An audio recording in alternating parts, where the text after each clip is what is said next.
Vatan nemeden başlanıyor.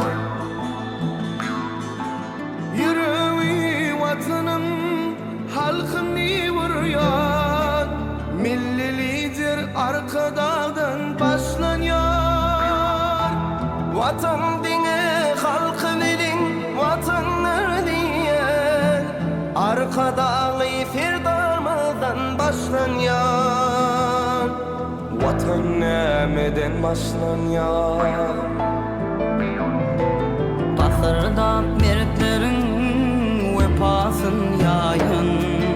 Vatan Türkmen baydağından başlanıyor.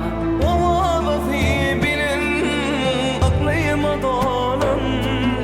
Vatan halkın kafamından başlanıyor.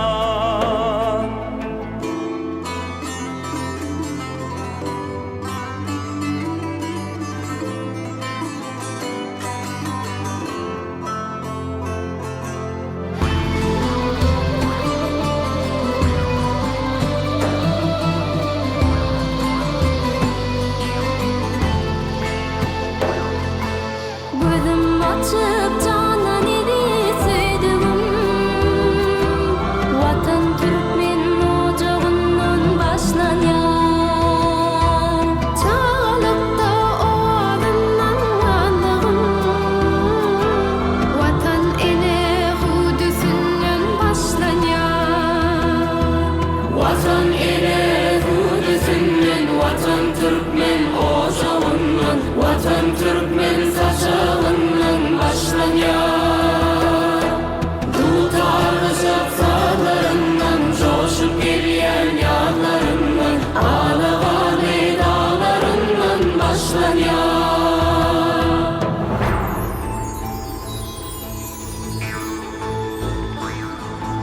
Kanlı tutar yüreğinin eğdimi. Geçti diğer yeryüzün dostluk eğdimi. Cibifli halkın batı saydığı Maltın uluyun kelamından başlanıyor.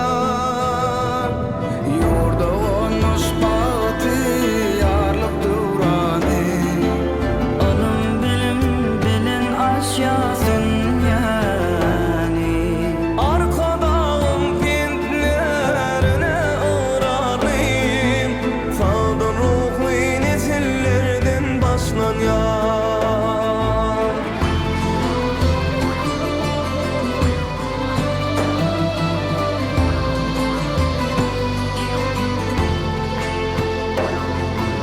Qarağımdan xadinalı Tehran'dan Abadanın tolkunundan başlanıyor. Toylu güllüm boşlap çarpaya qalan Ahal teke bedevimden başlanıyor. Vatan yaşam ılhamından, kederlerin bayfasından, bu kadimi milletinden başlanıyor. Tutarlı şapsalarından, vatan Türkmen halasından, vatan dostluk yollarından başlanıyor.